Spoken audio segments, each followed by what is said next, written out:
Rebonjour, Pierre Métivier sur le plateau de TV Studio à l'International RFID Congress où nous recevons toutes les personnes qui comptent aujourd'hui et hier dans les domaines du NFC, des RFID, des Smart Cities. Et maintenant avec nous, nous avons Fabienne de Thomas du pôle SCS. Le pôle SCS, c'est le pôle Solutions Connectivité Sécurisée. Communicante sécurisée. Communicante. Voilà, donc en communicante sécurisée au Rousset, et Fabienne est responsable des projets innovation. Est-ce que tu veux rajouter quelques autres informations sur le pôle avant de passer aux questions? Non, le pôle SCS est un pôle de compétitivité donc, autour des technologies d'information et de la communication, principalement autour des technologies sans contact. Donc c'est aussi l'objet de notre présence ici, de l'Internet des objets et de toutes les technologies de sécurité. Il comporte 280 membres et c'est un pôle World Class Cluster, comme on dit, donc labellisé par la Commission européenne comme effectivement pôle de compétitivité mondiale. Voilà. Et alors, vous venez de sortir un livre blanc sur la santé donc sur la santé. Pourquoi un livre blanc sur la santé en provenance du pôle? Effectivement, c'est le premier livre blanc, je dirais, sectoriel que publie le pôle SCS, à ma connaissance. Le pôle a publié déjà 3 livres blancs, donc précédemment, suite effectivement à son plan stratégique réalisé en 2013. On avait identifié 3 axes stratégiques autour du sans contact, autour des réseaux et des services mobiles et du M2M et de l'Internet des objets, et enfin autour de la sécurité et de l'identité numérique. Ces 3 axes ont fait l'objet de la publication d'un livre blanc, et en fait le pôle SCS a décidé de publier un livre blanc sur un marché prioritaire qui est la santé. Et dans la santé, voilà, comme j'expliquais en table ronde précédemment, il y a beaucoup de freins. Il y a une étude approfondie autour des usages et des besoins qui ont été identifiés. Et dans la santé, en fait, le domaine de la e-santé, le sous-segment de la e-santé a été privilégié, d'où la publication de ce livre blanc. Je vais le montrer à l'écran d'ailleurs. Alors, le pôle, c'est, comme tu l'as rappelé, un certain nombre d'industriels du sans-contact, de la technologie. Quels sont les atouts du pôle dans le domaine de la e-santé? Alors les atouts du pôle dans la e-santé sont entre autres technologiques, bien sûr. Il y a une forte maîtrise technologique qui permet, je dirais, de répondre aux besoins, de lever les grands enjeux autour de l'explosion des malades chroniques, autour du bien vieillir chez soi ou pas chez soi d'ailleurs, autour de la dépendance, autour du parcours du soin en hôpital ou en établissement de santé en général. Et donc la maîtrise technologique effectivement est clé et va permettre d'optimiser les coûts, d'améliorer considérablement effectivement les conditions autour de cela. Ensuite, il y a aussi des partenariats avec certains acteurs et certaines plateformes technologiques qui permettent effectivement à nos membres de valider plus rapidement, sans risque ou avec moins de risques, des solutions technologiques, et qui permettent aussi d'expérimentation en situation réelle ou je dirais dans un contexte privilégié avec une expertise scientifique ou médicale qui va permettre effectivement de valider des solutions qui vont pouvoir être déployées ensuite massivement sur le terrain et ne pas rester des cas isolés, expérimentés. Et enfin, nous avons aussi donc des partenariats avec des pôles métiers comme le pôle Eurobiomède, mais aussi des clusters européens, notamment qui sont dans le domaine de la santé, comme Medical Valley par exemple en Allemagne. Et nous organisons effectivement des missions partenariales dans le domaine de la santé pour nos membres et notamment nos PME, pour nos acteurs, effectivement, pour qu'ils puissent rencontrer les grands comptes, les donneurs d'ordre, les acteurs clés du marché qui ne sont pas effectivement dans l'écosystème SCS en PACA. Alors, tu as commencé à aborder la prochaine question dans la précédente réponse. Mais est-ce qu'il y a des domaines spécifiques de la e-santé, qui est un domaine très très large, que vous ciblez avec le pôle SCS?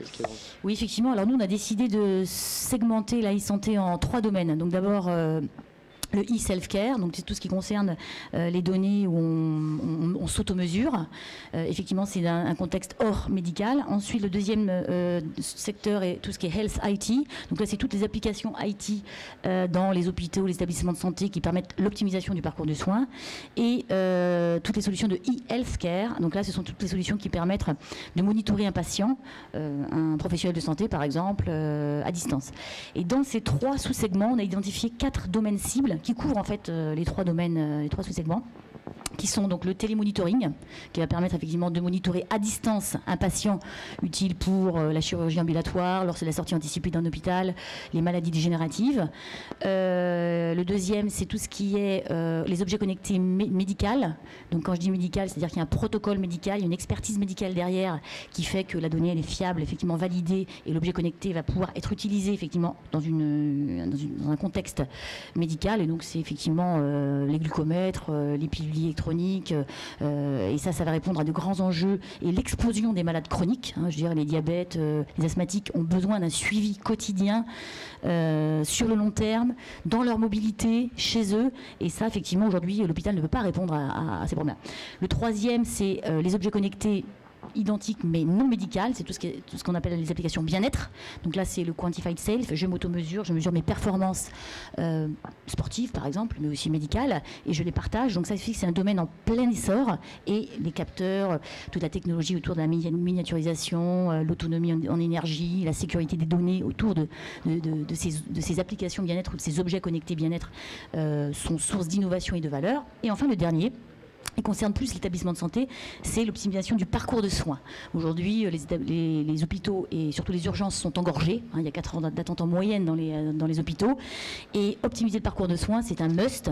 Il faut donc localiser les biens, les outils. Il faut géolocaliser aussi et optimiser le patient, optimiser la gestion des lits. Voilà. Et donc, les technologies du pôle SES vont pouvoir également permettre d'anticiper, de prédire aussi, de prévenir et d'améliorer finalement la prise de décision aussi d'un professionnel de santé. Vaste programme. Ouais. Le livre blanc est disponible sur le site déjà pour tout le monde Oui, il est disponible en téléchargement gratuit effectivement, moyennant le remplissage d'un formulaire classique on va dire.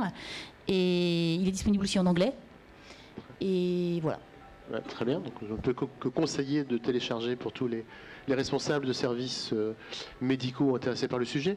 Une dernière question, ça c'est un premier livre blanc, est-ce qu'il y aura d'autres livres blancs au niveau du pôle SCS qu'on peut attendre, les prochaines initiatives sur le sujet? Oui, alors sur le sujet, oui. Donc on a fait un livre blanc depuis dans le domaine du Big Data, qui est disponible en version anglaise uniquement par contre cette fois, donc là qui est effectivement plus technologie, centré technologie. Le prochain livre blanc avec une approche sectorielle qu'on va publier, c'est le livre blanc Retail Commerce Connecté. Donc là c'est pareil, les atouts du pôle SCS dans le domaine du commerce, de la boutique connectée et de la grande distribution effectivement en général, avec la même structure que le livre blanc e-santé, c'est-à-dire première partie, vision du pôle SCS sur le marché, commerce, grande distribution, retail, et deuxième partie, sous forme de fiches recto verso, donc très simple, par domaine cible. Voilà, les atouts du pôle SCS, les technologies du pôle SCS permettent effectivement d'apporter de la valeur sur tel domaine, tel domaine, tel domaine. Donc là, on identifie, on est encore en train de travailler dessus. Je pense qu'il y aura 3 ou 4 domaines cibles aussi dans le domaine du retail et notamment du commerce connecté qui vont sortir et qui vont pouvoir aider nos membres aussi à savoir se focaliser sur le travail à faire et l'investissement à donner. Ce qui me permettra d'introduire le prochain intervenant qui sera également sur le retail connecté. Donc ça va très très bien. Et puis moi j'aurais rappelé à titre personnel que alors c'est pas un livre blanc mais le document produit-projet que vous avez créé est très très aussi, ça vaut la peine de le lire pour voir un grand nombre de projets nouveaux et comment ils sont organisés. Donc ça c'est un très très beau document que vous avez réalisé je crois aussi. Oui, ça c'est un document effectivement qui est aussi une attente effectivement de plusieurs acteurs autour de nous. Ça permet de voir concrètement effectivement ce que deviennent les produits, et c'est vrai que notamment dans la santé, le pôle SCS a labellisé d'ailleurs plus de 30 projets dans la santé, et effectivement ça a permis la création de start-up, des publications, des brevets, une petite centaine de créations d'emplois aussi, et donc c'est vrai que c'est toujours sympathique de voir en fin de projet ce qu'ils deviennent, et qu'ils ne restent pas sur étagère mais qu'il y a une commercialisation ensuite de ces solutions dans l'industrie. Merci beaucoup, Mme de Thomas. Merci. À très bientôt. Au revoir. Au revoir.